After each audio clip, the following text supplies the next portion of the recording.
What's up, you beautiful people out there? Hope y'all are doing amazingly great. So today's video is all about one of the world's most aphrodisiac ingredients. Yes guys, you guessed it right, we are going to talk about chocolates. So if you have any chocolate by your side or even in the refrigerator, I would request you to take it out and consume it ASAP, because after watching this video I guarantee you that you would not look at the chocolates the same way as you look at them right now. In this video we are going to talk about the history of chocolates, the manufacturing process of cocoa beans, and even the types of chocolates. What are the chocolates that would only give you taste and no added value? The chocolates which you should have if you have any illness. The chocolates that would help you get sexually aroused. So if you want the answers, you have to watch till the end of the video. So without wasting any more time guys, let's get started.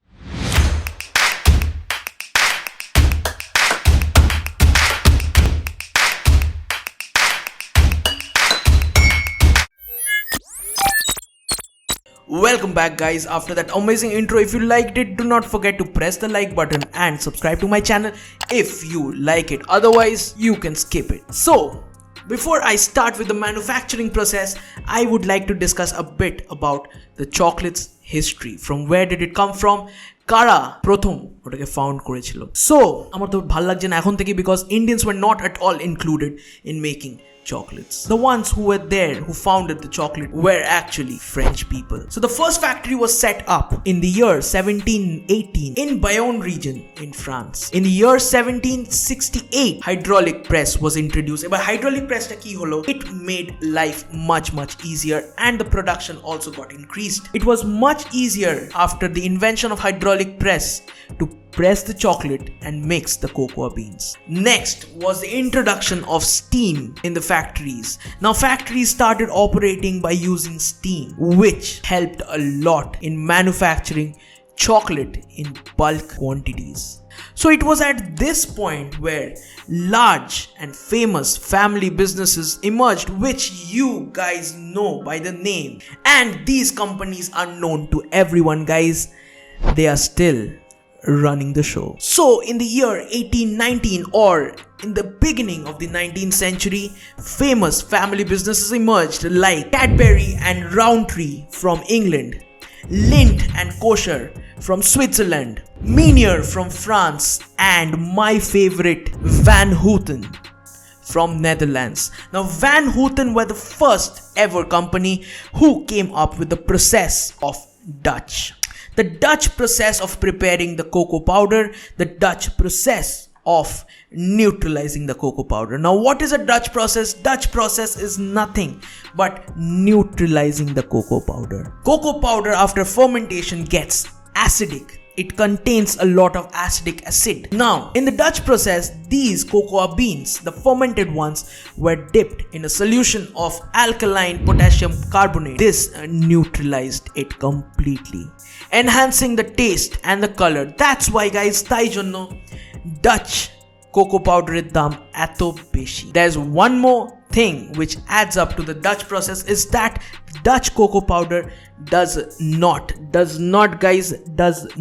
react with baking soda, because baking soda always reacts with acidic medium, and since the cocoa powder made by using the Dutch process gets its acidic nature neutralized, so it does not react with baking soda. That was the tip from Bong Baker to you guys. Hope you like it. So before moving on to the next topic, I have a question in my mind. If you know the answer, pause the video right now guys, go to the comment section and type in the answer. So the question is, do you know the name of the plant from where cocoa beans are obtained?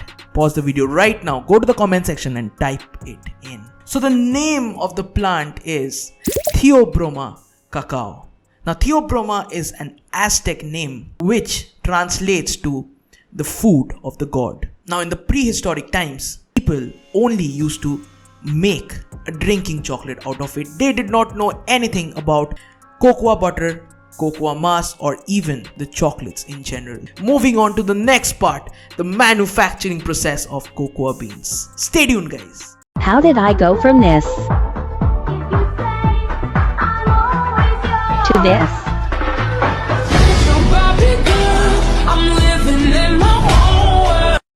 এটা কি মজা হচ্ছে? Like Instagram's reels are so fucked up. They just show you from where to where, they don't show you how. তাই জন্য guys, I will show you how did the cocoa beans go from here to here. So the manufacturing process consists of 7 main steps. These steps are very important. Number 1 is the fermentation. Fermentation is a process in which the cocoa beans are cut in halves, pulped out and kept in sweat boxes.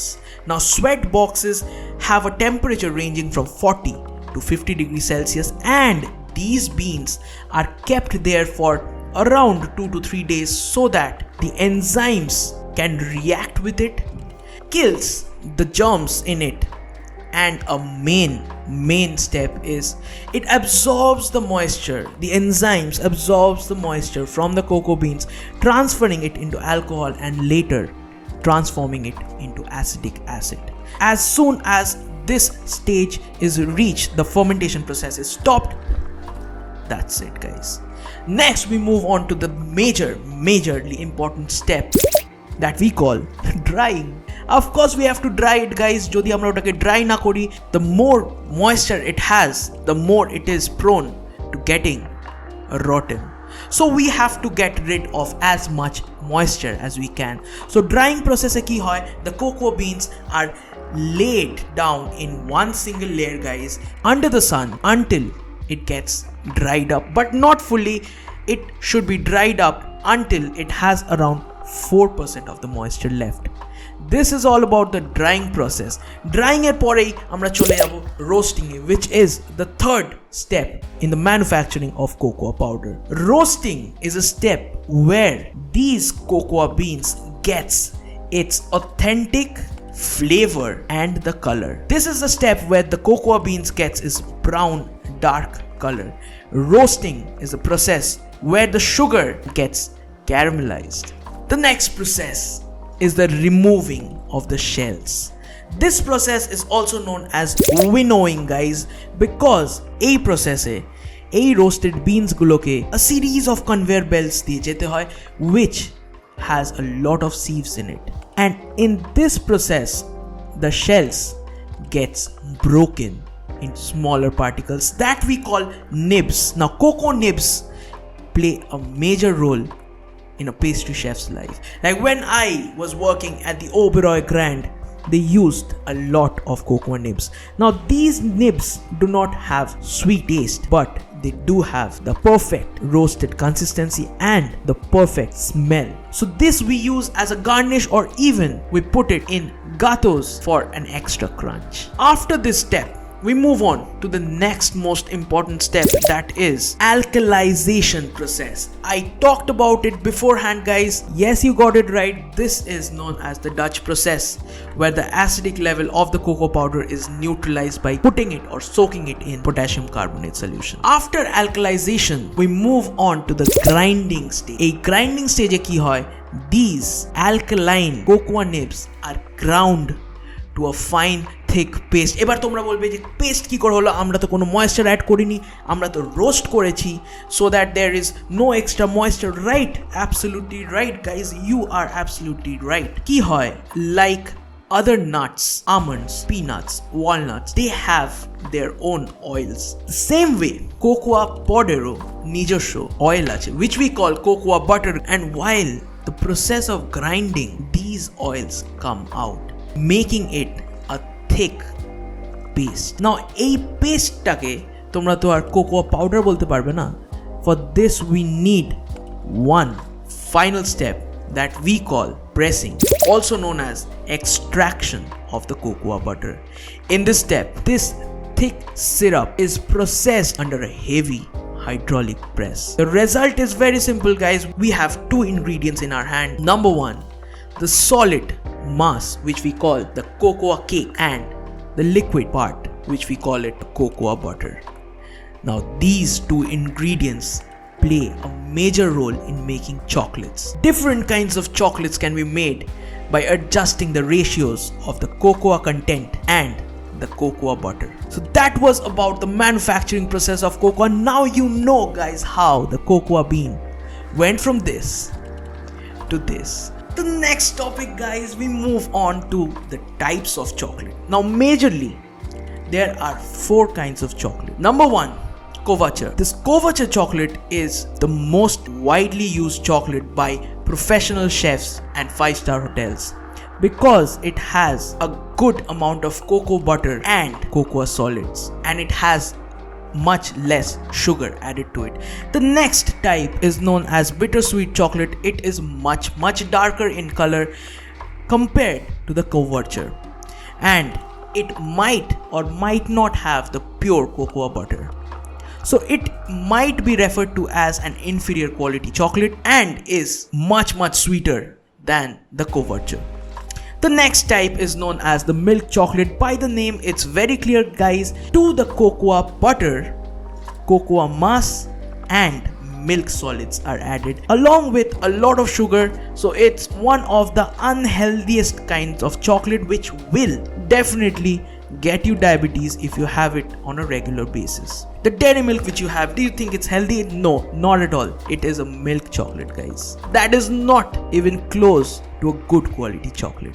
The next type is known as the white chocolate. Now the white chocolate is not even a chocolate because it contains cocoa butter, milk solids and sugar. That's it. It does not have any cocoa mass that would add to the value of it. Sometimes they also add condensed milk in it to enhance the taste. So this, my friend, is a compound chocolate, and you will be shocked to know this chocolate does not contain even a drop of cocoa butter. Always remember guys, compound chocolates are always made with hydrogenated oils. Home bakers, normal small workshops, small bakeries often use these types of chocolate because it's much more affordable and easily available. This normal compound chocolate costed me 240 rupees for a kilo, but this costed me 1250 rupees for a kilo. So you can understand that quality matters and not everyone is able to afford it. So that is the main reason why small bakeries use compound chocolates and do not use couverture chocolate. It's not that they do not have the skill. They might have the skill, but customers are not ready to pay the price for a better quality chocolates. Few bakeries are there who doesn't even know about these kinds of chocolates. So I did talk about the aphrodisiac nature of the chocolate. Theobromine stimulates an enzyme in the brain which secretes itself when someone falls in love. So this is the chemical process why dark chocolates are meant to be aphrodisiac. I hope now you know what chocolates to have, what chocolates not to have, what would make you fat and what would add a value to it, what accounts to only taste and what would provide nutrition along with energy. So I hope this video was of some help to you and you have gained some knowledge out of it. If not, the comment section is always open guys. You can curse me whenever and however you want. But if you have learned something out of it, I would request you guys to press the like button, subscribe to my channel and also press the bell icon, because whenever I upload a video online, you will get notified. So until next time guys, stay safe, stay healthy, eat well, see you soon. Cheers for now.